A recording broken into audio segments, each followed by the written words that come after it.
Bonsoir à tous et à toutes, ravi de vous retrouver pour ce premier numéro équinoxoire de la semaine.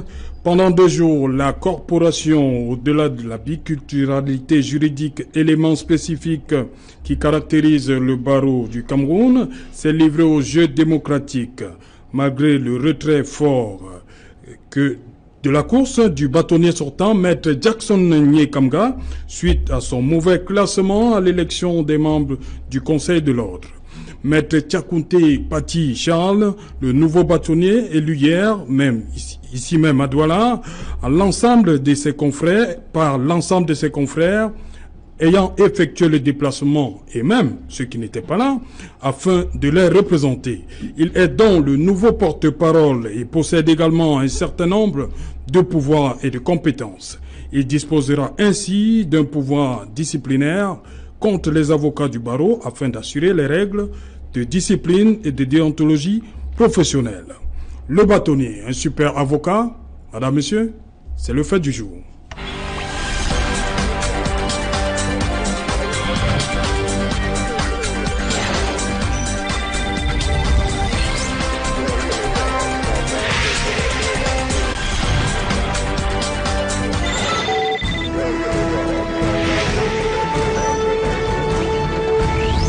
Bâtonnier, un super avocat. Pour en parler ce soir, je suis avec Serge Aimé Bikoy. Bonsoir. Bonsoir Serge Alain. Voilà, bienvenue une fois de plus à Douala. Merci bien. Voilà, vous êtes sociologue, déjà, en développement. Exact. Et journaliste, chef du desk politique à Radio Téméni Siantou Ayamde. C'est vrai. Ok. Chef desk politique et économique. Voilà, bienvenue une fois de plus à Douala. Merci bien. Sur ce plateau également, Albert Anatole Haïssi. Bonsoir. Bonsoir Serge Alain, bonsoir aux autres panélistes, bonsoir aux téléspectateurs de Equinox TV. Ok, sur ce plateau pour la toute première fois, Maître Louis Bernard Tchégué. Bonsoir. Bonsoir Alex, et je dis une fois de plus merci aux milliers de téléspectateurs qui vont partager cet après-midi avec nous. Et je pense qu'ensemble, j'apporterai l'éclairage en ce qui concerne la question du jour. Voilà. Dites-moi sincèrement, Maître Tchégué, Maître Nyekamga a obtenu le quitus de l'Assemblée, c'est bien cela? Effectivement. Comment? Le rapport. Oui. Le rapport du bâtonnier Nyekamga a été présenté. Oui. La question s'est posée de la validation de ce rapport. Oui. Il est sorti, il a été dévancé, largement dévancé même, comme je l'ai dit, par Maître Tchakounte Pati Charles. Il a occupé le 8e rang. Le 8e rang, effectivement. Le 10e ou le 8e? Le 8e. Le 8e rang. Le 8e rang. Et il est sorti, Maître Nyekamga, c'était une standing ovation. Comment comprendre ça? Il y a de la sincérité là-dedans? Je voudrais dire d'emblée de jeu que les avocats au barreau du Cameroun se sont livrés à un jeu politique. Ah, c'est devenu de la politique? À un jeu semblable au jeu politique. Oui. Lorsque vous êtes à la tête d'une organisation comme le barreau du Cameroun, vous préparez une élection où vous devez mobiliser 2600 hommes minimum, appelés à se prononcer à plusieurs étapes. Il faut d'abord être membre du Conseil de l'Ordre avant de postuler au bâtonnier. Oui. Mais avant d'aller au Conseil, il y a certains candidats qui s'étaient déjà portés candidats au bâtonnier. Oui. C'était 3 en fait. 3 au départ. Oui. Ce qui voudrait dire, dans l'analyse de l'électorat, chacun avait déjà jaugé ses capacités pour entrer dans le carré des 15. C'est le premier carré d'as. Oui. Lorsque vous êtes dans le premier carré des 15, vous êtes membre du Conseil de l'Ordre. Et parmi les 15 membres du Conseil de l'Ordre, on doit choisir un qui sera le porte-parole, oui, la locomotive de cette cellule spéciale qu'on appelle le Conseil de l'Ordre. Oui. Et le Conseil de l'Ordre est au barreau du Cameroun comme le conseil d'administration dans les sociétés. Donc c'est l'organe cerveau du barreau du Cameroun. Et à sa tête, on a un administrateur qu'on appelle le bâtonnier, qui investit des pouvoirs le permettant de conduire l'ensemble du barreau. Et à travers cette cellule des 15, donc il est le porte-parole. Tous les 15 ne peuvent pas parler au même moment. Le bâtonnier est donc investi de ce pouvoir qu'il peut déléguer, et c'est ce qui se fait dans notre tradition à travers les représentants que nous avons dans les régions. Oui.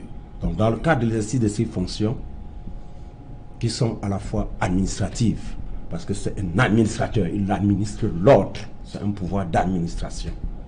Et ces pouvoirs sont contenus dans notre loi organique. Dans les articles 52 et suivants de notre loi organique, les missions du bâtonnier sont détaillées et celles du Conseil de l'ordre. Voilà. On va rester dans ce que vous avez dit. Serge Bikoy, Maître Tchégué dit que les avocats sont livrés pendant 2 jours à Douala à un jeu politique. Démocratique. Un jeu aussi. Démocratique. Oui, je l'ai même dit en intro. Et il y avait beaucoup de politique là-dedans. Vous l'avez ressenti vous aussi? Oui, tout à fait. Vous savez, ce n'est pas parce que l'on est avocat que l'on ne peut pas s'impliquer dans le jeu politique. Lorsque nous sommes dans des organisations où il y a véritablement des élections, vous savez, la politique, il ne s'agit pas de la politique politicienne, mais la politique en tant que gestion des affaires de la République, gestion des affaires de la cité. Et les avocats en font partie intégrale. Vous savez qu'il y a non seulement des microcosmes sociaux, mais bien plus un macrocosme social que représente l'État.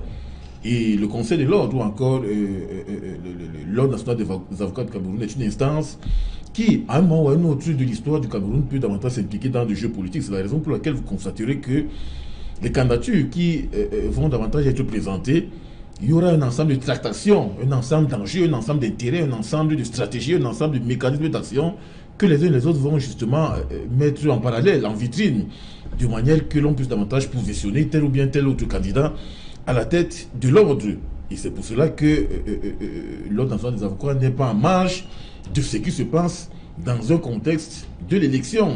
Et quand on parle de l'élection, fondamentalement, il faut également faire référence à un jeu politique qui est assorti des enjeux, des intérêts, des mécanismes d'action et donc des stratégies. Et c'est la raison pour laquelle vous constaterez que on va maintenant militer en faveur de tel ou bien de tel, parce que on vit au diapason d'une ligne idéologique ou bien d'une ligne politique que défend tel candidat en fonction de ce que vous avez justement structuré dans votre statut du projet, dans votre architecture du projet qui a été davantage présenté. Et c'est la raison pour laquelle vous constaterez qu'aujourd'hui, ce jeu politique, vous constaterez qu'aujourd'hui, si Maître Nyekamba est tombé, c'est parce qu'il lui a été fait des reproches antérieurs. Vous savez, la crise sociopolitique règne davantage dans les zones anglophones depuis 2 ans et on a soupçonné davantage Maître Nyekamba d'être beaucoup plus partisan pour l'ordre dominant, l'ordre établi qui est le pouvoir en place. Et c'est la raison pour laquelle vous constaterez qu'aujourd'hui, la fracture qui s'est créée entre les avocats anglophones et les avocats francophones a été davantage déterminante pour positionner ou bien repositionner tel ou bien tel autre à la tête de l'ordre. Et aujourd'hui, si Maître Nyekamba tombe, c'est parce qu'en réalité, on s'est davantage rendu compte que ce dernier n'a pas davantage joué franc jeu dans la dynamique du champ de l'ordre des avocats. Parce qu'aujourd'hui, s'il y a des reproches à faire, c'est lui qui est à la tête du barreau qui devait davantage travailler à ce que l'on peut davantage contribuer à la résolution de ce problème. Mais lorsque le président, le bâtonnier de l'Ordre national des avocats ne travaille pas à cet effet, il y a véritablement un ensemble de récriminations que l'on peut formuler à l'encontre de ce dernier, de manière à le faire tomber. Et c'est ce qui est malheureusement, c'est ce qui s'est malheureusement passé. Albert Anatola, ici, c'est la crise anglophone qui a fait tomber Maître Nyekamba. L'absence de prise de position claire. Mais écoutez, je voudrais quand même signaler ici que la profession d'avocat, c'est une profession libérale. Oui. Nous avons la chance et le privilège que c'est organisé au Cameroun. Et à ce titre, je pense que si ça peut être le motif, n'est-ce pas, d'une sorte de conspiratisme, parce qu'il faut se le dire tout à l'heure, parce que moi je suis entré dans les coulisses de cette assemblée générale là. Si c'était ça le motif, n'est-ce pas, de ce je t'aime et moi non plus, ça veut dire qu'ils ont été très durs à l'endroit du bâtonnier Nyekamba. Ceci étant, il faut quand même relever qu'au départ, comme l'a souligné Maître, oui, il y avait, parce que c'est important de donner les noms des contemporains, parce que nous avons des téléspectateurs qui nous regardent. nous avions au départ 3 candidats. Maître Thiagui Douga Ernest, Maître Tchakouté Patié Charles, et bien évidemment Maître Nyekamga Jackson, qui est le bâtonnier sortant. Je pense que en dehors de ce qu'on peut lui reprocher dans sa gestion de la crise anglophone, je ne suis pas l'ami du bâtonnier sortant, mais je pense qu'ils ont été un peu très durs vis-à-vis de lui, parce que le contexte dans lequel il s'est organisé, cette assemblée générale, est un peu particulier. Ceci étant également, il a quand même réussi à capitaliser un certain nombre de revendications qui étaient mises en avant par les avocats, notamment de l'espace anglophone, c'est-à-dire la common law, l'application de la common law. Bien évidemment également, il fallait, n'est-ce pas, arrimer le traité WADA, c'est-à-dire pour que ce soit également en anglais. Il a quand même réussi à capitaliser cela. Il fallait également avoir dans la zone anglophone des magistrats, non seulement anglophones, mais surtout bilingues, parfaitement bilingues. Donc, je crois que lorsque quelqu'un réussit à vous obtenir ces innovations-là, et que vous voulez absolument vous appesantir uniquement sur un seul faux pas, dont il ne peut pas être absolument le seul garant ou responsable. Et il s'est dit même, hein, je sens vous couper, que Maître Nyekamga, c'est quelqu'un qui a beaucoup agi en coulisses. Oui, dans tous les cas, en tout cas, ce qui s'est passé, ce qui s'est passé ce week-end, c'est déjà de la politique. Oui. Ce que nous faisons sur ce plateau, c'est de la politique. Je pense qu'on a beaucoup plus reproché à Nyekamga, à Jackson Nyekamga, sa pondérance. Oui. Parce qu'il s'agit de ça. Vous savez, les avocats ont l'habitude d'être un peu très rigoureux. Par exemple, moi, j'ai assisté à l'Assemblée, j'ai dit au début des travaux, samedi dernier. Moi, la prise de parole du président de l'Assemblée générale sortant, Maître Nico Halley, m'a donné des frissons. Parce qu'il a évoqué, d'abord, dans sa prise de parole, d'abord, il est très, pour quelqu'un de son âge, il a beaucoup d'énergie, il parle avec beaucoup d'autorité, beaucoup d'entrain. Et puis, le problème qu'il a mis sur la table, parmi les problèmes qu'il a mis sur la table, justement, revient à la question du problème anglophone. Donc, je pense que, de mon point de vue, si c'est la seule raison qui a fait en sorte que Maître Nyekamga soit, disons, vomi par une partie, pas tout le monde, hein, par une partie de ses confrères, je crois qu'ils ont été excessifs. Ils ont été excessifs. Il a quand même apporté un certain nombre de réformes au niveau du barreau. Ça, il faut le reconnaître. Lorsque Maître Nyekamga dit que les avocats ne devraient pas descendre dans la rue, partant justement de ce qui s'est passé en octobre 2016, pourquoi on lui en veut tant? C'est tout à fait. Je pense qu'il y a d'autres canaux par lesquels les avocats pouvaient exposer leurs revendications. Effectivement, cela me fait un peu réfléchir lorsqu'on évoque la question des avocats descendre dans la rue. L'ordre des avocats est organisé. Oui. Nous avons un conseil de l'ordre qui est comme la cellule décisionnaire de l'ordre, qui prend toutes les grandes décisions. Et s'il y avait décision de descendre dans la rue pour X, Y, je pense à mon avis que conformément à notre loi organique, le tonus devait être donné par ce conseil de l'ordre, par la voix du bâtonnier. Oui. Ce que je pense, et qui devait être conforme à la loi, nos confrères de la zone anglophone, qui se sont retrouvés dans la rue, auraient dû préalablement informer le conseil de l'ordre de cette initiative, solliciter leur position préalablement. Ça n'a pas été fait? Avant de descendre, ça n'a pas été fait. J'ai la ferme conviction. J'ai la ferme conviction. Et de deux, lorsqu'on décide de marcher, nous, avocats de la zone francophone, nous devions être informés. Mais ça a été une grande surprise pour nous quand on ouvre le 13h. On est surpris de comprendre que les avocats viennent d'être violentés dans la zone anglophone. Ça a été une grande déception pour nous. Mais vos confrères de la zone anglophone disent justement, vous dites que vous avez été informés. Quand vous avez été informé, qu'est-ce que vous avez fait par la suite? Rien. Un conseil de l'ordre de crise assiégé. Oui. Le Ils bâtonnier- disent que vous n'avez rien fait pour les accompagner. La solidarité a manqué. Le conseil de l'ordre, c'est l'organe décisionnaire. Oui. C'est où les grandes décisions sont prises et les avocats devaient se plier aux décisions du conseil de l'ordre. Ok, merci. Une fois le conseil de l'ordre s'est tenu, c'était même un conseil de l'ordre élargi de crise. Oui. Parce que c'était la première fois qu'on trouve des avocats brutalisés dans la rue. Ça posait matière à réflexion.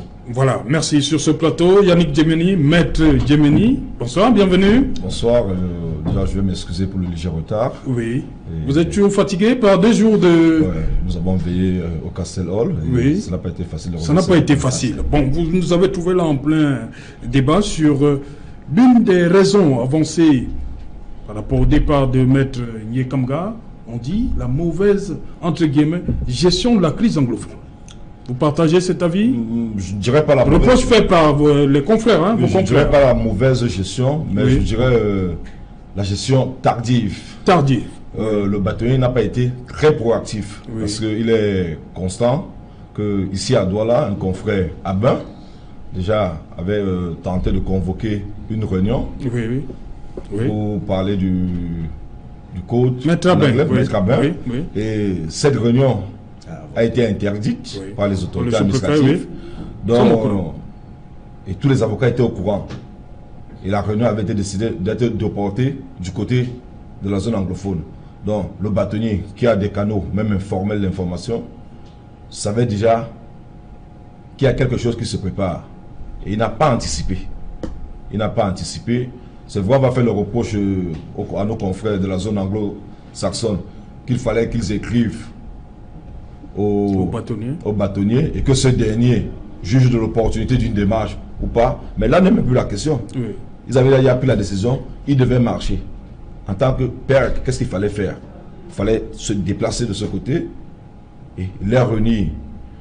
Or, qu'est-ce qui s'est passé? On a attendu que ce dernier commence à marcher, se fait bastonner, et après, le conseil, tout le monde l'a vu, a été un peu hésitant, et le chef, quand il a voulu prendre le bâton de commandement, d'autres ingrédients, d'autres condiments s'étaient mêlés, ce n'était plus devenu un problème corporatrice, Oui. et ça s'est déporté sur un autre terrain, Oui. dont le Terrain politique.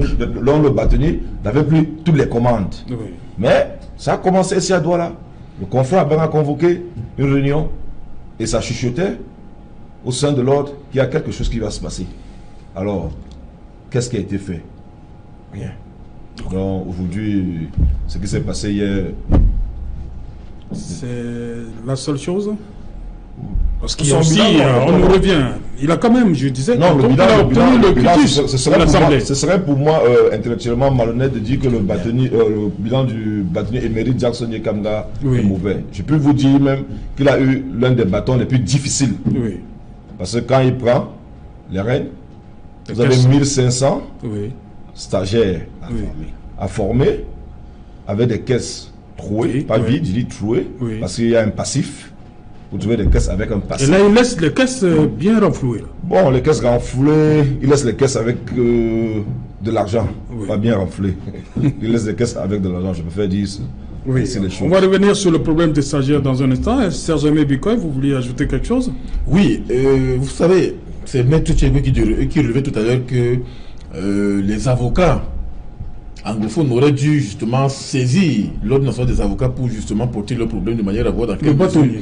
oui, pour voir dans quelle mesure on peut créer justement cette dynamique collective ou bien cette solidarité collective de l'ensemble des avocats pour justement créer Serge Aimé cette Bikoy, espèce de groupe de pression. ça n'a pas été fait. Est-ce qu'il n'y avait pas quelque chose? On ne pouvait pas rattraper.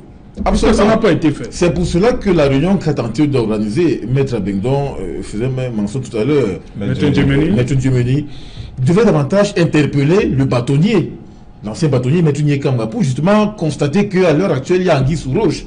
Et qu'à partir du moment où l'on interdit une manifestation publique, ça veut dire qu'il y a un soubassement des problèmes qui se posent avec acuité. Oui. Et en ce moment, il fallait justement agir de manière il fallait agir de façon responsable, pas de façon responsable, mais de façon proactive, comme le relevait tantôt, pour chercher à voir dans quelle mesure on peut justement résoudre ce problème. C'est ça l'anticipation, mais la précipitation. L'anticipation, je préfère. Parce qu'en réalité, lorsque vous analysez les données d'un problème, il est question maintenant de voir dans quelle mesure on peut trouver des stratégies pour parer à toute éventualité. Et c'est ce qui n'a pas été fait. Et à partir du moment où les semaines, voire les mois se sont écoulés, sans que l'on ne puisse voir une dynamique de mécanisme d'action pour justement résoudre ce problème-là, c'est pour cela que le problème s'est enlisé de manière que les avocats de la section anglophone puissent justement constater que, bon, à ce moment précis, il faut justement battre le pavé et défendre justement leurs intérêts. Et c'est ce qui a été fait. Oui. Parce qu'il faut beaucoup plus avoir une capacité d'anticipation pour résoudre certains problèmes. Si vous ne le faites pas, c'est pour cela qu'il faut davantage être vigilant, prudent et méfiant pour voir comment justement on peut rassembler les pairs dans un ordre déterminé et voir comment on peut solutionner tel problème et tel autre. Mais à partir du moment où ce n'est pas fait, il faut savoir que l'on peut davantage être exposé à toute forme de revendication qui puisse davantage contrebalancer les uns et les autres. Oui, Albert Natola ici, tout ce que le bâtonnier Nyekamga a fait après n'a pas pesé face à ce qu'on va dire le problème anglophone, des avocats anglophones en 2016. Je ne voudrais pas qu'on assiste à un lynchage du bâtonnier sortant. Non, ça, je trouve pas cela décent. Lorsqu'on est auxiliaire de la justice, la proactivité qu'on évoque sur ce plateau est encadrée par la loi. Et il me semble que le bâtonnier doit agir dans le cadre de la loi et dans le cadre de la responsabilité qui est la sienne en tant que bâtonnier. Il ne peut pas avoir la même attitude que les autres membres du barreau qui sont avocats, qui n'ont pas la responsabilité civile qui est la sienne, qui n'ont pas la responsabilité politique qui est la sienne, parce qu'il a aussi une responsabilité politique, quoi qu'on dise. Donc je pense qu'il ne faut pas qu'on assiste à une charge inutile sur ce plateau. Non, il ne s'agit pas de ça. Non, je veux on fait un état il ne s'agit pas de ça. Il n'y a pas de lynchage. Non, il ne s'agit pas de ça. Il ne s'agit pas de ça. Les avocats se sont prononcés dimanche et lorsque vous les écoutez, tous reviennent sur la crise anglophone. Ça veut dire que c'est un seul point qui est... Non, ce n'est pas ça. On y arrive. Moi, le principal. Albert Natol, il ne faut pas... Il s'agit point de ça. Ok? Oui, Maître Tchégué. Je voudrais dire que lorsqu'on évoque la tardivité ou la méthode lente du bâtonnier, il s'agissait d'un problème très très compliqué et très complexe dont on ne pouvait pas le prendre au rythme d'un tournement. Et lorsque vous rentrez dans l'analyse, le bâtonnier sortant a toujours expliqué à qui voulait l'entendre que j'ai convoqué un conseil de l'ordre le plus élargi, où j'ai appelé les pairs, tous les anciens bâtonniers étaient convoqués à ce conseil de l'ordre extraordinaire, où on a mis le problème de la crise anglophone sur la table. Une seule question revenait, il fallait déposer les robes. Par solidarité. Tout le monde, oui. Francophone aussi. Oui. Qu'il fallait déposer les robes pour donner le signal fort que ça ne marche pas dans la maison. Et ça n'a pas été fait. Tous les membres qui étaient à ce conseil étaient d'accord pour la grève, mais comment faire la grève? Je me rappelle les propos du bâtonnier Yondor qui se souvenait de ce que la grève l'a coûté dans les années 90 et il ne voudrait plus perdre encore un avocat. Oui. Il a dit, je veux bien la grève, mais je ne veux plus perdre un avocat. C'était une question de sagesse qui posait comment donc faire la grève. Il fallait donc trouver la méthode par laquelle on devait faire la grève sans que la vie d'un avocat puisse être mise en jeu. Oui. Et l'unique méthode, c'était le dépôt de robe. On décide, on ne va pas aux audiences, chacun reste dans son cabinet. Ok. Albert Natol, on devrait aller jusqu'au fond. Lorsqu'on revient sur cette question de crise anglophone qui trouve sa genèse derrière la version anglaise de l'acte uniforme OADA. Il est connu et su de tous qu'avant que ce problème ne revienne sur la table via la conférence organisée par le confrère Abel, 5 mois avant, le bâtonnier Nyekamga avait saisi le haut commissaire de l'OADA, faisant état de ce que, compte tenu du caractère bilingue du Cameroun, nous ne pouvons pas fonctionner avec l'acte uniforme dans l'unique version française que vous nous aviez donnée. Envoyez-nous la version anglaise de l'acte uniforme pour que les deux parties du Cameroun, les régions anglophones du Cameroun, puissent s'arrimer à l'acte uniforme tel que appliqué dans la zone francophone. Et c'est pour ça que vous allez voir, lorsque la crise éclate, la semaine qui vient, le haut-commissaire est venu à Yaoundé avec cette version anglaise la remettre. Et la question de fond demeure. Oui. L'acte uniforme a été traduit dans la version et remis de manière solennelle. Oui. Le problème est-il fini? That is the question. On a constaté que ce n'était pas fini. Albert Natal Aïssi, un deuxième plan, c'est, on a vu l'examen d'entrée au barreau. Il paraît que pour le bâtonnier, 12 de moyenne, et ça lui a tiré des foudres. Tout le monde n'a pas apprécié ça. On a vu les résultats. Tout le monde, les collègues, les confrères qui voulaient faire passer certaines personnes, tout ça n'a pas milité en ce que Maître Kamga est... voilà. Mais écoutez, il a été très strict, Maître Kamga, il faut le reconnaître. Non, tout à l'heure, j'ai évoqué un point qui a semblé vous scandaliser, mais c'est vrai. Oui. Lorsque vous avez la responsabilité d'un corps judiciaire comme le barreau, vous ne pouvez pas avoir la même attitude que les autres qui sont derrière. Oui. Ça, c'est important parce que vous avez la responsabilité de diriger un groupe, vous devez avoir une attitude adéquate, adopter une attitude adéquate. Vous êtes l'interlocuteur des avocats auprès des pouvoirs publics et du politique. Donc vous ne pouvez pas avoir... Je pense que c'était sa marque, il a engagé une réflexion. C'est-à-dire, à un moment donné, et je crois que c'est à son outil et c'est tout à son honneur parce qu'aujourd'hui... Je vous ai dit qu'il s'est dit que Maître Kamga, c'est quelqu'un qui a beaucoup négocié en coulisses. Je suis en train d'y arriver. Oui. C'est pour vous dire quoi? C'est pour vous dire qu'aujourd'hui, vous n'avez plus des avocats formés au rabais. Oui. Et ça n'a pas plu à tout le monde. Vous avez aujourd'hui... Avant, c'était un peu n'importe quoi. Ça, je le dis sur le contrôle des avocats. Aujourd'hui, lorsque un avocat vous parle du droit, vous êtes sûr que celui-là, il mérite d'être avocat. Ça, c'est la touche d'Absanier Kamga. Ça, c'est la première chose. Ça, c'est la touche d'Absanier Kamga. Ça, c'est la première réforme. La seconde réforme. Oui.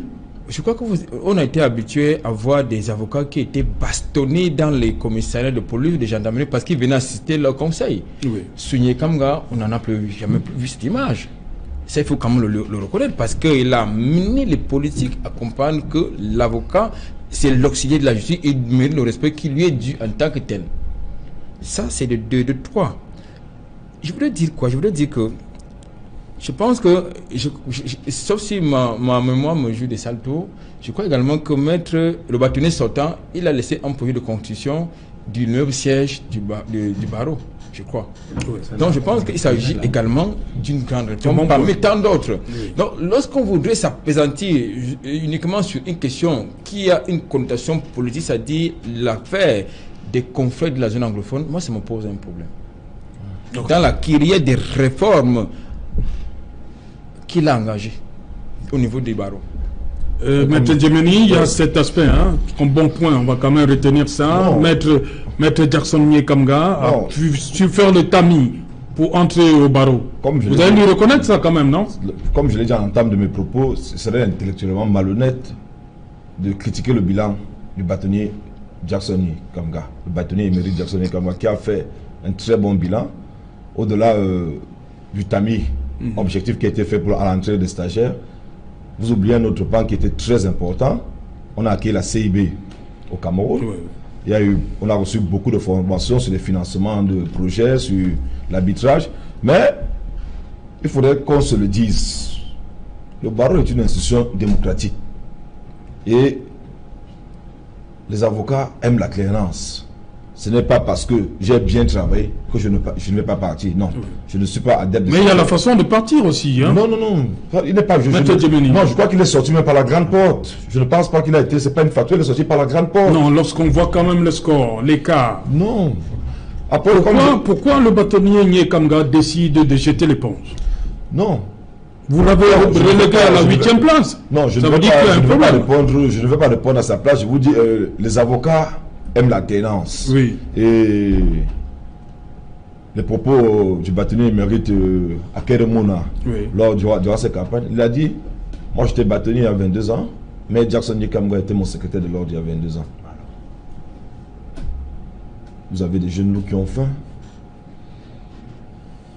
Le barreau aime l'alternance. Vous avez vu le mode de scrutin. C'était Démocratique. démocratique. On aime l'alternance. Il a bien travaillé. Il a Ça très fait bien sourire travaillé. Serge Aimé Bikoy. Il a très bien L'alternance. travaillé. Il a Oui. très bien travaillé. Mais d'aucuns ont estimé qu'il était temps qu'on passe à un autre chapitre. Et c'est ça que le barreau du Cameroun A démontré ce week-end. Hein. a demandé ce week-end et veut donner un signal fort aux instances. Je peux avoir un bon bilan. Nous avons vu dans le cas de football avec Zidane qui a gagné 3 Champions League Oui, après qu'il a décidé de partir. Donc ce n'est pas parce que j'ai un bon bilan que bon, je ne pars pas. Ok. Le barreau du Cameroun, c'est comme c'est une ligne de chemin de fer avec plusieurs stations. Il a fait une très grande station. Il a remis le train sur les rails. Oui. On a arrangé. Aujourd'hui, les avocats sont respectés. La voix des avocats est entendue à l'international. Oui, justement. C'est tout dans son actif. Mais maintenant, il faudrait qu'on passe. Ce n'est pas bon, je ne veux pas utiliser le terme de lynchage. Il n'a pas été lynché. Oui. Il y a une expression démocratique. Oui. Et en tant qu'un gentleman, parce que c'est l'attitude qu'il a eue, Oui, l'attitude oui. d'un gentleman, Oui. il a pris acte que ses confrères voulaient passer à une autre station, mais avec un autre capitaine. C'est le message qu'il faut entendre. Ok. Ce n'est pas un lynchage, parce que pour moi, la crise anglophone représente, dans ce qui s'est passé là, moins d'un tiers. Ça ne représente pas 50%. Vous verrez des gens dans la zone francophone qui ne l'ont pas voté. Mais vous diront, je veux voir autre chose. Je veux voir autre chose. Et après, même plus loin. Oui. Et après, même plus loin. Le bâtonnier Jackson Nikamga. Nous sommes à 3 ans et demi. Oui. Nous sommes à 3 ans et demi, il ne faut pas l'oublier. Nous sommes à 3 ans et demi. On a eu cette jurisprudence avec État Besson, oui. qui a fait 6 ans. Or, il est clair pour nous, les avocats, gardiens du temple de la loi, de donner le bon exemple. Il a très bien travaillé. Je le dirais, sur son bilan, je ne vais pas retirer quelque chose sur son bilan. Mais nous avons demandé à solliciter à voir un autre chapitre avec un autre leader. C'est ce qui s'est passé. Et je voudrais ajouter de l'eau à son moulin pour dire que même le bâtonnier entrant, Oui. Mais l'a si bien dit dans son propos, oui. qu'il a une obligation de conserver les acquis. Oui. Il laisse un bilan très élogieux Très élogieux. et des ambitions grandes pour le barreau. Ah ouais. Il faut batailler dur pour maintenir le cap. L'alternance, c'est bien. Tout le monde veut. Et c'est pour ça que le nouveau bâtonnier dit qu'il doit tout faire pour conserver les acquis. Et c'est beaucoup. Et je voudrais dire sous le contrôle des journalistes que l'élection de la nuit de samedi à dimanche est une grande première. Où des avocats vont à une élection, ils sortent sans qu'on ne parle problème argent.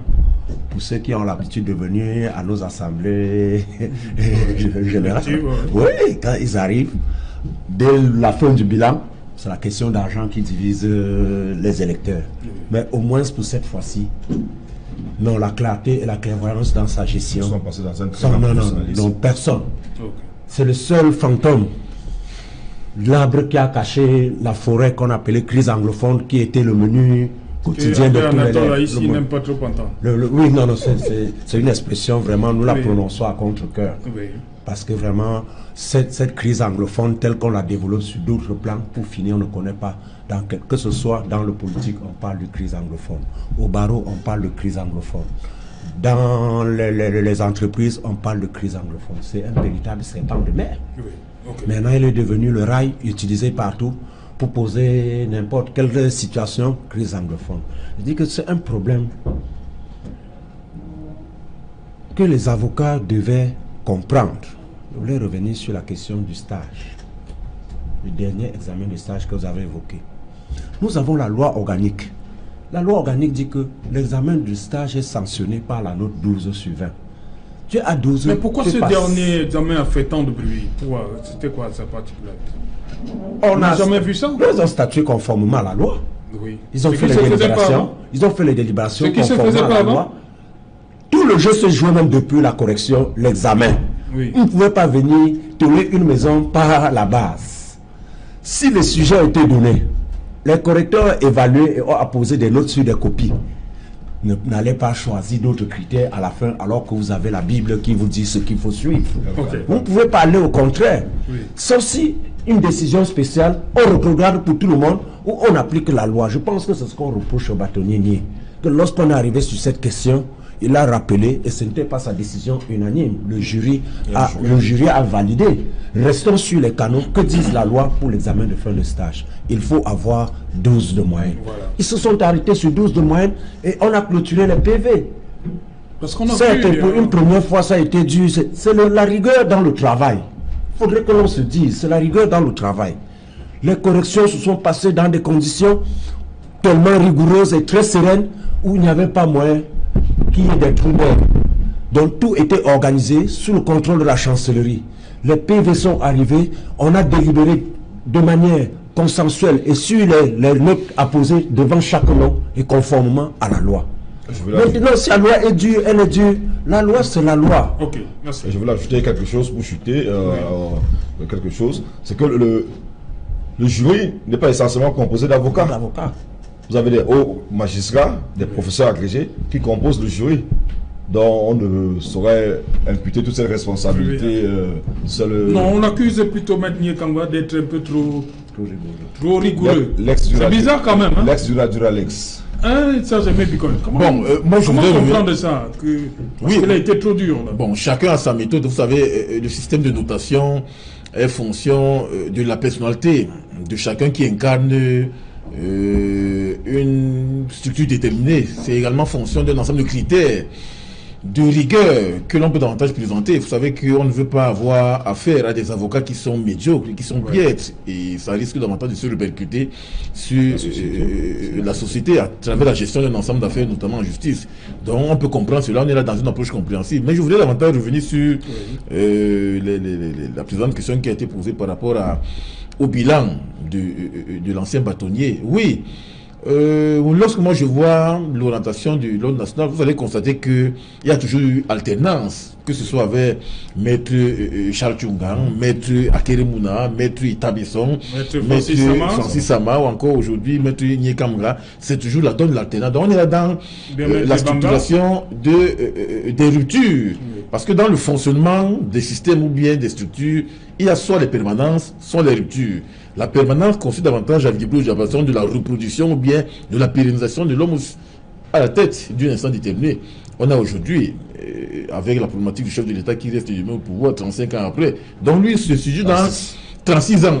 Il se situe dans la logique de la reproduction de l'homme au pouvoir, de la pérennisation de l'homme au pouvoir. Or, aujourd'hui, avec l'ordre national des avocats, qui est une microstructure, on est là dans la logique des ruptures, à savoir que à chaque instance, à chaque période, il faut davantage trouver un nouvel homme qui va apporter notre dynamique, qui va apporter une nouvelle ossature de fonctionnement, de manière que l'on peut davantage voir comment on peut renouveler chaque fois, non seulement la tête, mais bien plus les mécanismes internes de fonctionnement de cette structure-là. Donc, on peut davantage estimer que c'est une valence positive, parce qu'en réalité, chacun veut davantage opter pour l'alternance, de manière que l'on puisse voir comment chacun peut gérer, de manière que l'on puisse davantage aboutir à un fonctionnement qui est normal et marqué de certaine positivité. Si jamais on ne va pas relever cela, mais le caillou qui est dans la chaussure de l'ordre national, c'est la crise anglophone, qui est une crise sociopolitique, parce qu'en réalité, ça aujourd'hui, ça s'est répercuté dans l'ensemble des autres microcosmes sociaux, parce qu'aujourd'hui, 2 ans après, on est toujours en train de réfléchir, est-ce que le contentieux anglophone sera réglé, ou du moins vidé par les uns et les autres, même si les revendications accessoires qui étaient à mon sens secondaires se sont déportées sur le plan politique, c'est parce qu'en réalité, il y a un basculement que l'on n'a pas contrôlé. Et ce sont des avocats qui au départ ont créé justement ce problème-là. Il fallait donc à l'intérieur de l'ordre, et c'est pour cela que moi je voudrais que l'ordre assiste au moins à un certain aggiornamento. Oui, est-ce que nous n'avons pas failli quelque part? Il y a une sorte d'introspection qu'il faut faire dans l'ordre, de manière à voir que si ici nous avons failli, il faudrait que le nouveau bâtonnier qui est là aujourd'hui puisse davantage voir dans quelle mesure on peut régler ce contentieux qui est éminemment historique. Ok, d'abord les avocats, tu permets... Oui, les avocats d'abord. C'est raison pour laquelle, si vous avez lu le manifeste du bâtonnier élu, Tchakoute Patiéchal, où il parle de l'équilibre des cultures. Et dans son manifeste, il y a tout un volet qui est consacré, autant pour moi, au traitement de la crise anglophone. Et vous avez vu la coloration des nouveaux membres du Conseil de l'Ordre. Est-ce qu'il y a des solutions qu'il a proposées de façon concrète? Parce qu'il ne faudrait pas qu'on se situe dans l'armature théorique d'un document qui a été ficelé. Mais dans les faits, qu'est-ce qui sera fait concrètement? Ça a commencé déjà, on a commencé déjà par la coloration, comme je le disais, du Conseil de l'Ordre. Vous avez 6 membres du Conseil de l'Ordre qui viennent des régions entre le nord-ouest et le sud-ouest. Ce qui n'était pas le cas avant. Ce qui n'était pas le cas avant. Vous avez 6 membres. Et dans son manifeste... 6 membres sur 15. 6 membres sur 15. C'est toujours une minorité. 6 membres sur 15. Non. On est là-dedans. Non, s'il faut faire la proportion, s'il faut davantage établir. S'il faut faire la proportion. À Douala, vous avez mis l'avocat. Vous avez 2 membres. Vous avez 2 membres du Conseil de l'Ordre issus de la région du littoral. Donc, si vous voulez partir à la proportionnalité, vous allez vous rendre compte qu'ils sont plus représentés. C'est les plus représentés. C'est les plus représentés. Et ce qui est déjà bien, parce que c'est un signal fort qu'il fallait donner pour résoudre ce problème. Mais, je le disais, dans le manifeste du bâtonnier entrant, il y a un programme qui est détaillé. Et le connaissant, le nouveau bâtonnier, ça va être implémenté, du moins la suite de ce que Jackson avait déjà implémenté. Il va juste continuer, mais avec encore, ça va encore être plus opérationnel, parce qu'il ne sera plus question de beaucoup de théories, mais d'aller sur le terrain. D'aller sur le terrain. Merci. Oui, Anatole. Oui, tout à l'heure, moi je voudrais parler en tant que journaliste. Oui. Le journaliste, c'est les faits. Le premier fait que je voudrais convoquer sur cette table, c'est quoi? C'est qu'au départ, il y avait 3 candidats. Oui. Il y a 2 qui sont restés. Après, il y a eu un désistement. Alors, la question fondamentale, c'est de savoir, est-ce qu'il y a eu élection? Parce que lorsqu'il y a 3 candidats au départ, il y a désistement d'un autre, et puis il y a quelque chose. Est-ce qu'il y a eu vote par acclamation? J'en sais rien, mais en tout cas, il y a quand même eu vote, c'est comme on me dit. Mais ça ressemble à un plébiscite. C'est où je dirais quand même, il faut quand même ajouter une chose. C'est quoi? C'est que s'il y a un chantier qui m'intéresse moi en tant que justiciable, parce que moi je suis journaliste, donc je suis justiciable, c'est le chantier de l'éthique au sein du corps des avocats. Parce que c'est quand même un problème, c'est une question fondamentale. C'est une question fondamentale. Est-ce que Maître Yekamga a eu le temps de régler ce problème? Parce que c'est quand même terrible que nous avons autant. Non, je veux dire quoi? Je veux dire que tout à l'heure, nous sommes en train de beaucoup plus nous orienter sur le problème anglophone, mais nous oublions aussi le problème d'éthique qui se pose au sein du barreau. Oui. Ça, oui, au sein de la corporation. D'abord en interne, au sein des confrères. Maintenant, leur rapport avec les justiciables. Leur rapport avec les pouvoirs publics, en tout cas avec leurs clients. Donc, je crois qu'il s'agit aussi d'un chantier fondamental. Oui, pour le nouveau bâtonnier, en fait. Absolument. Non, je pense qu'il ne faut pas penser que la question, je veux dire, le problème anglophone est fondamental à côté des questions d'éthique. Aujourd'hui, vous avez certains avocats qui sont personnes non grata ou alors qui amènent les contribuables à ne plus avoir confiance aux avocats. Pourquoi? Parce qu'il y a ce problème. Soit c'est le mauvais rapport avec l'argent des clients, soit le problème de suivi des dossiers, des procédures. Je crois qu'il s'agit aussi d'une question fondamentale qui devrait être justement mise sur la table. Maître Tchégué, je voudrais réagir par rapport à cette question pour dire que... Par rapport avec... il pense qu'il y a quelque chose à faire. Pour dire que lorsque vous prenez le manifeste ou la profession de foi du bâtonnier Tchakounté, il a parlé des problèmes de discipline au sein de l'ordre. Il serait très regardant sur cette question de discipline. Et comme je le dirais à l'oreille de mon propos, c'est dire que le Conseil de l'ordre se doit de se mettre au travail. Parce que c'est cette structure qui prend les grandes décisions. Si le Conseil de l'ordre est opérationnel, comme il le faut, les problèmes de discipline vont se régler. Et à tout moment, les justiciables seront tentés de comprendre que même au sein de l'ordre, il y a des structures fortes pour ramener l'ordre lorsqu'un avocat a fauté. Nous ne sommes pas des super hommes. Nous sommes tous aussi des justiciables. Nous sommes tous aussi des justiciables, qu'on ne prenne pas l'avocat comme un hors-la-loi. Non, l'avocat n'est pas un hors-la-loi. C'est pourquoi nous avons notre loi organique. Lorsque vous démarquez de la loi organique, le Conseil de l'ordre est là pour vous sanctionner. La probité, c'est l'une des vertus. L'une des vertus de l'avocat, l'honnêteté, la probité. La probité dans vos rapports avec vos clients. La probité dans vos rapports avec les magistrats. La probité dans vos rapports dans la société. Et je voulais, pour répondre au problème d'éthique, je voulais rajouter que dans le projet de loi que l'équipe sortante, ils ont proposé, il y a la CARPA. La CARPA, c'est un mécanisme qui existe dans tous les autres, qui permettra, je suis votre client, je suis votre avocat autant pour moi, vous devez verser de l'argent, ou je dois procéder à un recouvrement de votre dette chez un tiers. Il y aura maintenant, nous espérons bien que le ministre de la Justice va soumettre ce projet de loi. Donc l'avocat ne pourra plus toucher de l'argent de son client.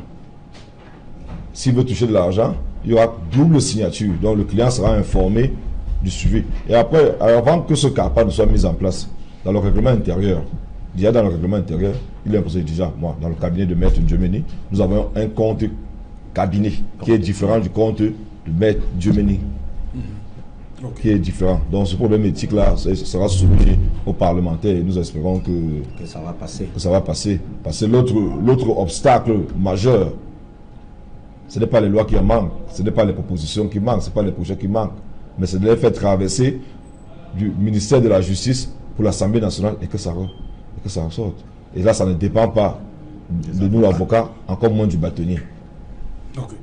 Voilà, nous allons prendre tout de suite la direction du studio où se trouve Cédric Nuffelé pour le journal de 20h.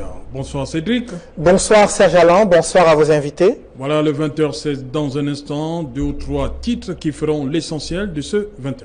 Nous évoquerons une fronde sociale observée ce lundi dans les rues de Yaoundé et Douala entre le mouvement d'humeur des ex-employés du chantier naval devant les services du Premier ministre et l'arrêt de travail qui est effectif dans les agences de la Campost.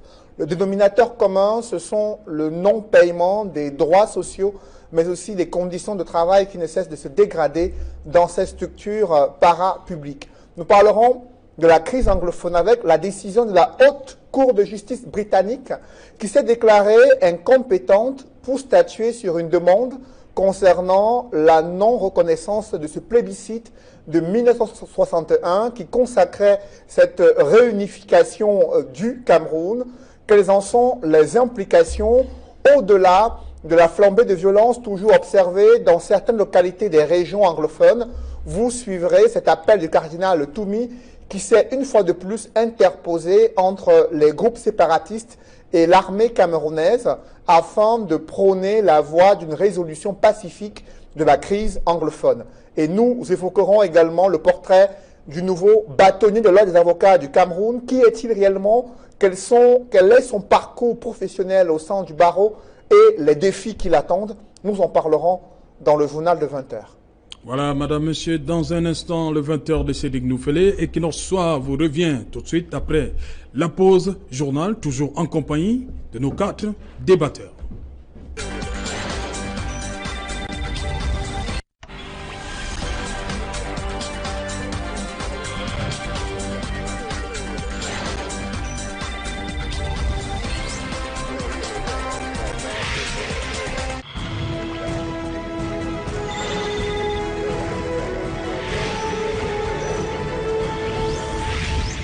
Retour sur le plateau équinoxois, madame, monsieur, c'est le temps du débrief, toujours en compagnie d'Albert Anatole Haïssi, maître Louis-Bernard Tchégué, Serge Aimé Bikoy et maître Yannick Djemeni. Comment savez-vous, maître Yannick Djemeni? Les ex-employés du chantier naval qui sont toujours pas réglés, on n'a toujours pas liquidé leurs droits sociaux, certains parlent même de 10 ans, et à la Campost, on parle de 10 mois arriérés de salaire. Comment comprendre cette situation? Comment on peut vivre dans ces conditions? Oui, c'est une situation très malheureuse. j'imagine, des parents qui ont servi cette très grande entreprise et qu'arrivé à terme, ils vont en retraite et ne peuvent pas bénéficier de la SNPS. Ça pose le problème que les Camerounais n'ont cessé de le déplorer, le problème de gouvernance. Nous avons un sérieux problème de gouvernance dans notre pays et malheureusement, il y a des familles qui en pâtissent sous un regard, je dirais un regard complice des ministres de tutelle. Nous avons suivi tout à l'heure les navettes entre les dossiers entre le ministre de tutelle, le ministère des Transports, la primature et le ministère des Finances. Toujours rien, l'inertie, inertie.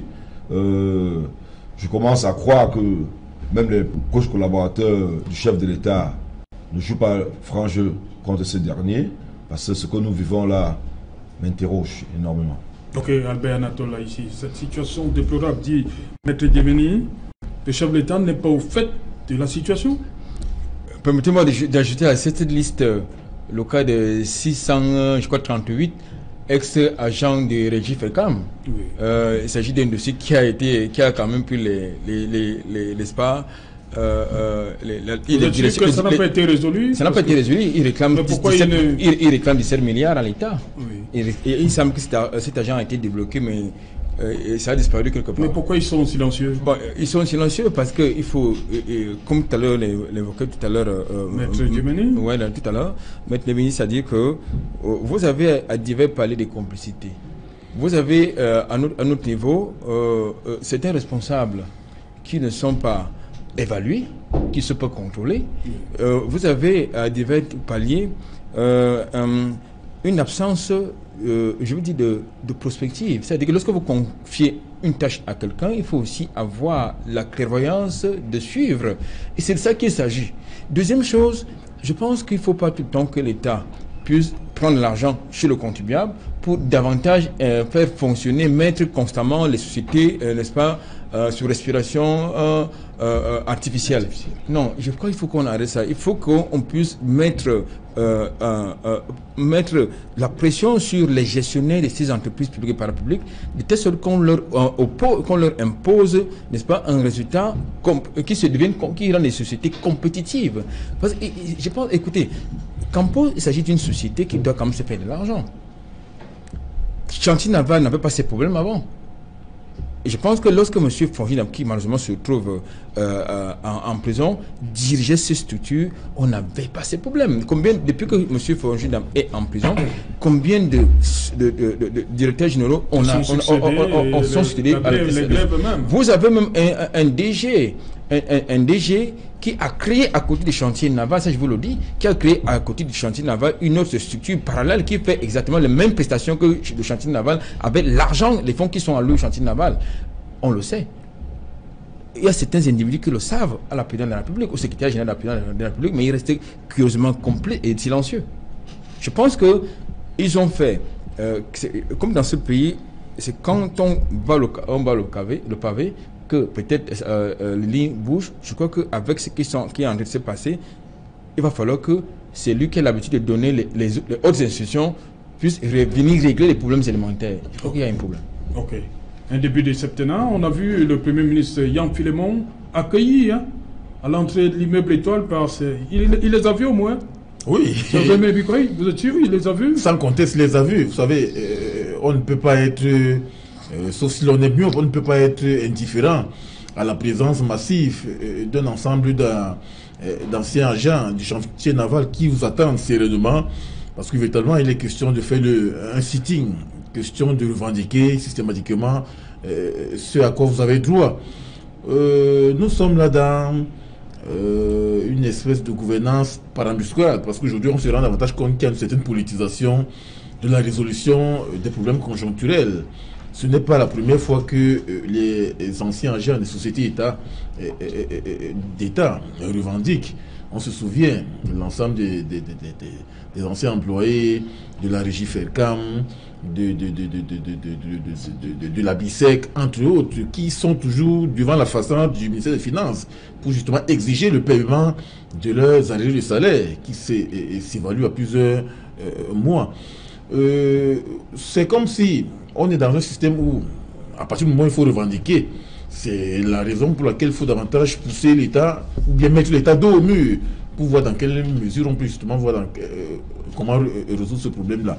On est également là face à un État aujourd'hui qui n'arrive pas davantage à faire une espèce d'accountabilité. Parce que, vous savez, lorsque vous avez nommé tel comme directeur général ou bien comme président du conseil d'administration, vous devrez davantage évaluer ces gestionnaires des sociétés étatiques de manière à voir que après 3, après 6 ou bien après 9 ans, il faut davantage créer un système d'évaluation, d'action sur la base des acquis et des passifs. Mais lorsque aujourd'hui, vous avez des individus qui font 15, 20, voire 30 ans à la tête des sociétés, sans qu'il y ait justement cette évaluation critique et systématique à la tête, ça pose un problème. Et vous avez une accumulation de problèmes conjoncturels et structurels qui se posent avec acuité sans que l'on puisse davantage les résoudre.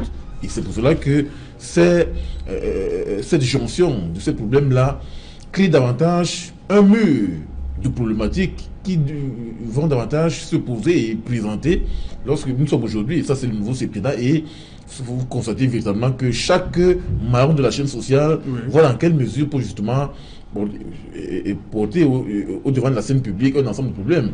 Aujourd'hui, il y a au moins 3 corporations. Vous avez les employés de la Campost, vous avez également les anciens agents du chantier naval, vous avez les anciens du supérieur qui revendiquent. Demain, vous allez constater que d'autres vont également entrer en scène. Donc on est là dans la conjonction des problèmes qui existent depuis des années. Et c'est pour montrer évidemment au chef de l'État qui est aujourd'hui en train de vouloir voir comment on peut davantage résoudre des problèmes sous la bannière du CEPIDA des grandes opportunités que véritablement il y a encore du grain à moudre. Et c'est le cas opportun de voir comment on peut davantage solutionner ces problèmes, même si aujourd'hui on se rend davantage compte que ce sont des solutions que l'on peut considérer comme des solutions du rafistolage ou bien de colmatage des brèches, parce qu'en réalité le problème de fond demeure. C'est d'améliorer les conditions du travail d'un ensemble de ces agents-là, parce que le dénominateur commun, ce sont les droits sociaux qu'il faut payer et l'amélioration des conditions du travail de façon globale. Ok. Maître Tchégué, ces gens-là, sur le timing, là, on les voit sortir au même moment. C'est pour dire quoi, Paul Biya, par rapport à son nouveau septennat? Je pense que c'est un signal fort? Un signal extrêmement fort qui décrit le malaise, un malaise profond. Un malaise très profond qui crève l'œil. Parce qu'il est inadmissible que cela devienne une religion dans ce pays où pour qu'on vous paye votre argent que vous avez épargné, il faut aller devant le Premier ministre. Le Premier ministre a travaillé avec vous dans la société. Au moment où vous étiez au four au moulin, que l'on perçoit vos cotisations, demain à la retraite, vous venez demander, on vous dit qu'il n'y a pas votre argent, allez où? Votre argent allait où? Et à côté, on voit ceux qui ne savent pas la souffrance que les Camerounais endurent pendant de longs mois sans salaire. On vous parle de 10 mois. 10 mois de travail sans salaire. Comment vivent ces Camerounais-là? Est-ce que la société a fait faillite? Nous disons non. Et même si elle a fait faillite, il y avait d'autres moyens alternatifs d'anticiper et de gérer la situation. Il ne faut pas toujours attendre. C'est très décevant et ça fait mal lorsque nous écoutons certains employés dire qu'ils étaient tel nombre au départ. Beaucoup ont déjà avalé leur acte de naissance sans savoir quand ils seront payés, laissant enfants, laissant femmes dans la débandade totale. Croyez, c'est la preuve d'une insécurité sociale grandissante. Le malaise est profond. Et ce n'est une jurisprudence. Après une société, une autre. Après une société, et les mêmes problèmes. Ça veut dire qu'il y a un problème de fond. Soit les gestionnaires qui sont appelés à accomplir ces missions sont dotés d'une incompétence notoire, ou il y a une mauvaise foi manifeste dans l'exercice de leur mission. Okay. Et je pense que c'est l'occasion pour le chef de l'État de rentrer dans le profond de son silence, comme il a cette habitude, et de poser des actes forts contre ces dirigeants véreux, de rentrer dans le culte de la méritocratie, que l'on mette des dirigeants dotés d'un bagage et des facultés à chaque poste où il faut. Il ne faudrait pas qu'on prenne une structure qui emploie des centaines et des milliers de Camerounais. On l'a Beaucoup confié sont arrivés à ces postes-là avec tout ce que vous venez de décrire. Hein. sans suivi. Voilà. Sans suivi. Donc ça ne suffit Parce que pas, s'il y a ils des... sont- Non, non. Ils ont le bagage, Oui. mais une fois installés au poste, Voilà, on leur c'est laisse ce qu'on veut dire. la liberté totale. Ok. Albert Natola ici, le cardinal Toumi, on l'a suivi dans le journal Cédric Nouffelé. Il tient véritablement à la paix. Après ce qui s'est passé la semaine dernière, où on dit que la conférence n'est pas annulée, elle est reportée, signifiée, mais il ne lâche pas le cardinal Toumi. Oui, la semaine dernière, il expliquait que la conférence n'a pas été interdite. Oui. Elle n'a pas été, la tenue de la conférence Elle n'a pas été annulée. Oui, voilà, par le gouvernement. Le pouvoir, ça a oui. été reporté. Je pense Là, que, il s'adresse au MINDEF. oui, je pense qu'il est dans son rôle. Là, il est véritablement dans son rôle d'homme d'église. Oui. Parce que l'église, c'est l'évangile. L'église doit pouvoir prôner la paix. L'église doit œuvrer pour la paix, pour l'amour, pour la réconciliation. Il est dans son rôle d'homme d'église. Je pense que l'initiative qu'il a prise, c'est pas une mauvaise initiative en soi. Le problème, c'est la réalisation pertinente de cette initiative. C'est le temps qu'il y a des forces, que ce soit exogènes qu'endogènes, qui justement empêchent le déroulement de cette affaire-là. Quand il n'y a pas des forces exogènes, vous avez la diaspora radicale anglophone qui tire les ficelles de ce qui vient de se passer du côté du nord-ouest et du sud-ouest. Vous avez des forces endogènes, que ce soit, il n'y a pas que les anglophones, certains anglophones qui sont contre, qui est un rituel appel là-bas. Vous avez même certains francophones qui tirent les ficelles, qui tirent les marrons du feu pour que cette situation demeure et perdure. Vous avez des mercenaires, vous avez des bandits, des bandes de criminels. Vous avez également même des hommes politiques qui... Et pourquoi pas, vous avez même certains responsables de nos forces de défense que ça rend, parce que c'est le business, la guerre c'est le business. Je pense que il a posé un acte politique fort. Il appartient justement à c'est lui qui doit capitaliser cet acte politique fort, c'est-à-dire le président de la République, de lui donner les moyens politiques nécessaires, voire financiers, pourquoi pas, pour l'accompagner. Ok. Serge Mébikoy, cette autre sortie du cardinal Toumi après la conférence qui a été renvoyée, là, il s'adresse des cris au ministère de la Défense, au ministre de la Défense.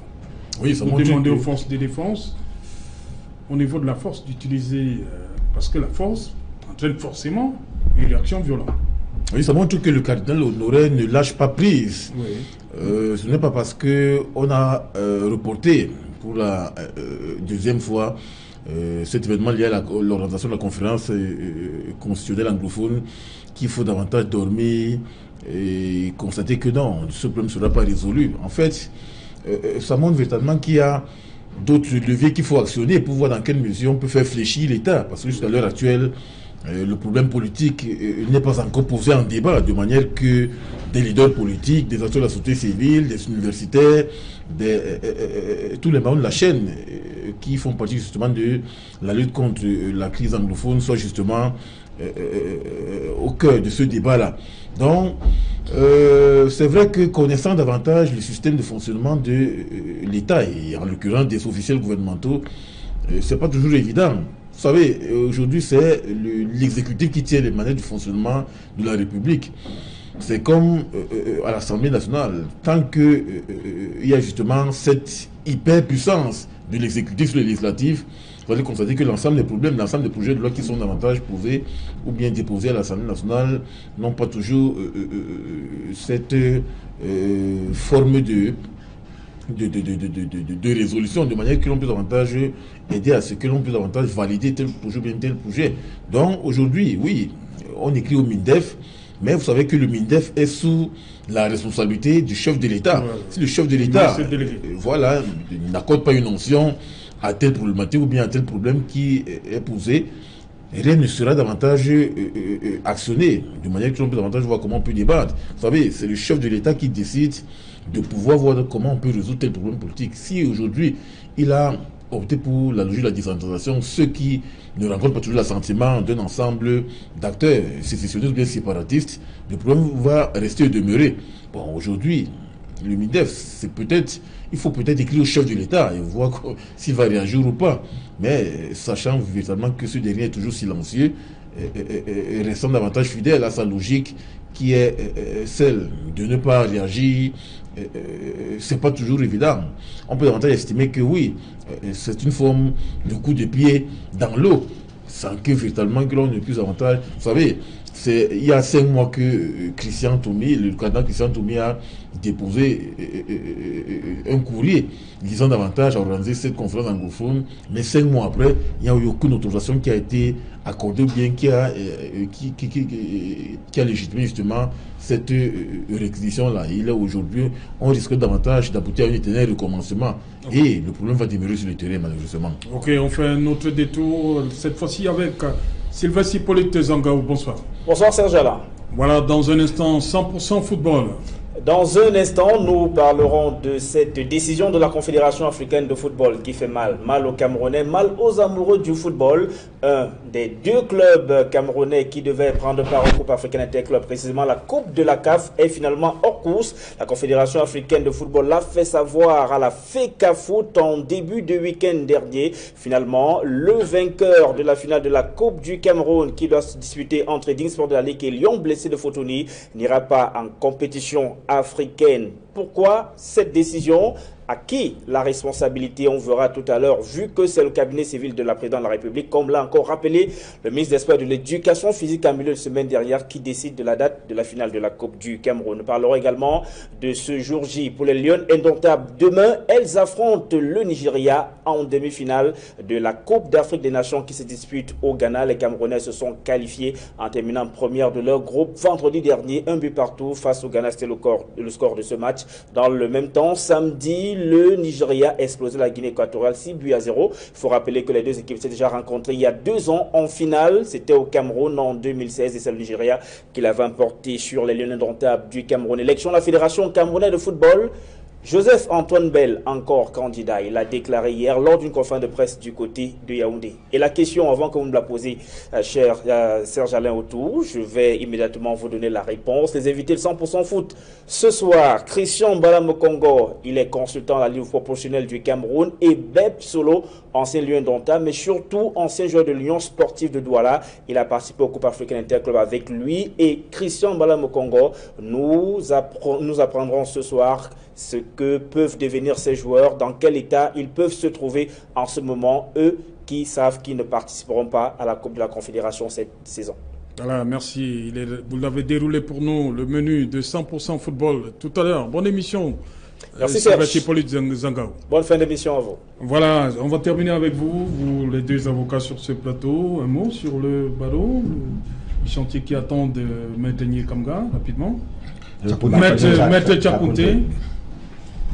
Je dirais que du sang neuf dans une maison apporte toujours du neuf. Le barreau a opté pour le renouvellement. Nous disons qu'il s'agit là d'une nouvelle ère du barreau qui se dessine. Oui. Le bâtonnier entrant a passé beaucoup de son temps à travailler sous le couvert des autres bâtonniers. Maintenant, il est temps pour lui de prendre le bâton de pèlerin et dire: j'ai travaillé avec X, j'ai eu son rapport. J'ai travaillé avec Y, j'ai eu son rapport. Maintenant, c'est mon tour. Il faudrait donc qu'il capitalise les énergies qu'il a trouvées sur place et améliore le statut de l'avocat. Okay. C'est surtout ça que nous attendons de lui. Tant que l'avocat ne va pas se sentir vraiment avocat dans son sens normal au Cameroun, nous serions toujours appelés à demander à notre bâtonnier: nous voulons être en sécurité tant dans notre travail que dans le règlement de nos honoraires. Maître Djemeni. Oui, nous attendons, il y a beaucoup d'espoirs qui sont placés sur le nouveau bâtonnier Tchakouté Patié. Il y a la question du monopole, il y a la grande question du monopole, comme nos confrères disaient. Aujourd'hui, vous avez beaucoup d'avocats qu'on ne se cache pas, qui souffrent, qui sont clochardisés, pour la simple et unique raison que vous avez différents corps de métier qui sont devenus des avocats, vous avez des gens d'affaires qui sont devenus des avocats. Donc, il est question de remettre, de sécuriser les aliments et le champ d'intervention des avocats. Il y aura la question de sortie de nos jeunes confrères, les avocats stagiaires. Et comme le disait votre confrère tout à l'heure, sur la question de l'éthique, revoir le projet de loi qui a été proposé au ministère de la Justice pour que les parlementaires actent et qu'enfin l'avocat soit restauré dans sa place. Parce qu'aujourd'hui, nous sommes plus de 3000. Nous sommes plus de 3000 avec 60% des jeunes avocats qui vivent vraiment dans des conditions qui n'honorent pas l'avocat. Donc nous espérons bien que le bâtonnier, il a vu comment il était plébiscité et dans 2 ans, nous allons faire les comptes. Oh. Rendez-vous dans 2 ans alors. Dans 2 ans. Le bâton sera jugé au pied du mur. Ok. Merci, cher monsieur, d'être venu. Surtout bon retour à vous, cher Jémé Bikoy. Merci bien, c'est Jalin. Voilà. Je retourne demain à Yaoundé. Voilà, merci. Merci à vous, maître Yannick Djemedi. Merci pour la première. Merci. Merci à vous également, Louis Bernard Tchégué. Merci. Merci à vous, Albert Anatole Haïssi. C'est moi qui vous remercie, c'est Jalin. Ouais. Voilà, madame, monsieur, c'est ici que prend fin ce numéro, le premier de la semaine des Kino Soir. Rendez-vous demain dès 19h, mais déjà, rediffusion de ce numéro-ci. 23h GMT, il sera minuit à fond de Monquette.